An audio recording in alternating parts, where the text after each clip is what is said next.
Hi guys, welcome to Karmakar's Kitchen with me Shruti. Today I am going to share the recipe of ghugni. Ghugni is an iconic Bengali snack. It is a very popular Kolkata street food and it is made with dried yellow peas, also known as motor dal. Ghugni goes well with luchi, parotha, roti or simply pav roti.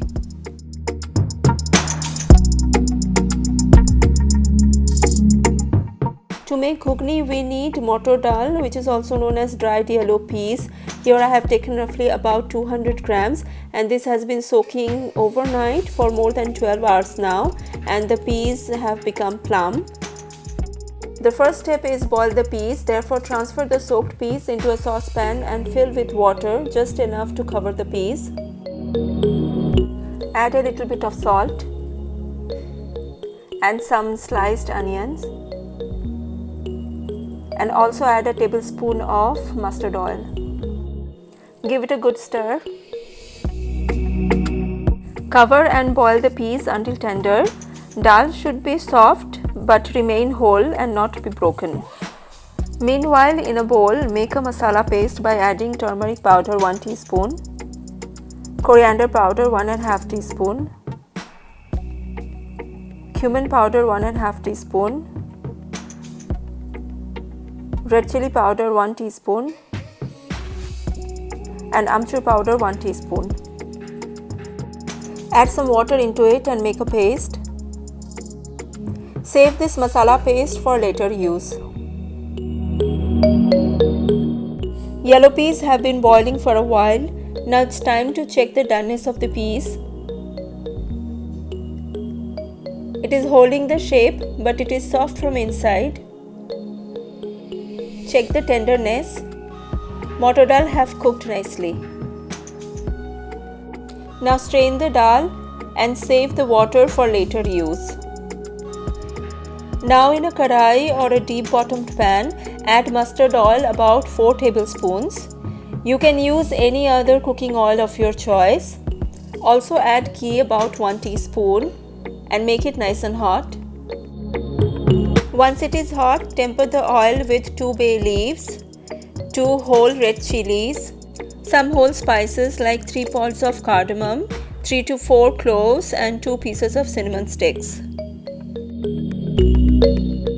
Also add 1 teaspoon of cumin seeds. Let the whole spices crackle for about 10 seconds.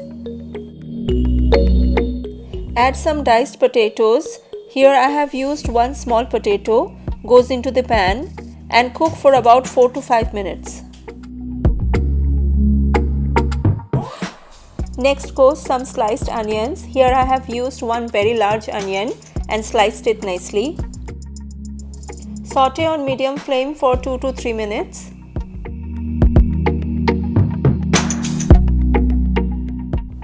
Next goes in ginger garlic paste about 2 teaspoons and green chilies about 2 to 3 roughly chopped.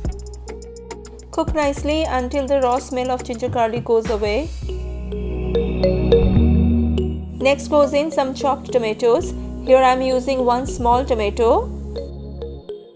Saute until soft and mushy. It's time to add the masala paste that we made earlier. Goes into the pan. Combine it well and fry until the raw smell of spices is gone.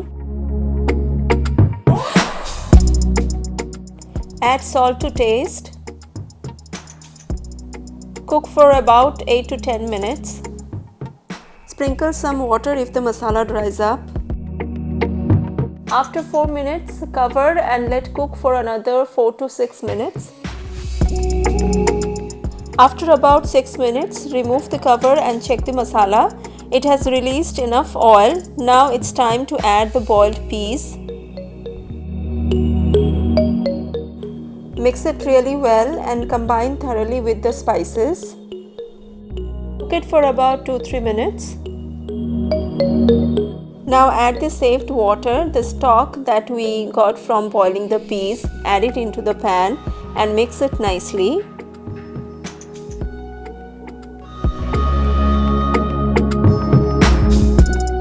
Add bhaja masala about 1½ teaspoon over here Bhaja Masala link in the description box below, so please check it out before leaving. It's an aromatic blend of roasted spices. I'm adding 2 whole green chilies and I have added more salt into it, so check the seasoning and add more salt if needed. Adding little bit of sugar just to balance the taste. Fried coconut goes well in this recipe, however I'm not adding it. You can add fried coconut if you like. We need to cook on medium to high flame at this stage until the curry loses its watery consistency. So cover and let it bubble on medium to high heat for about 8 to 10 minutes. I have stirred intermittently and after 10 minutes the gravy consistency looks perfect. Water has reduced. The ghugni is ready, so off goes the flame. Cover and let sit for another 2 minutes. It's time for plating, therefore garnish with some chopped onions and some chopped green chilies, and most importantly sprinkle bhaja masala, and you can squeeze little bit of lime as well. Thank you so much for watching. Stay connected by subscribing and hitting the bell icon. Do not forget to like. I'll see you next week. Till then, take care. Bye bye.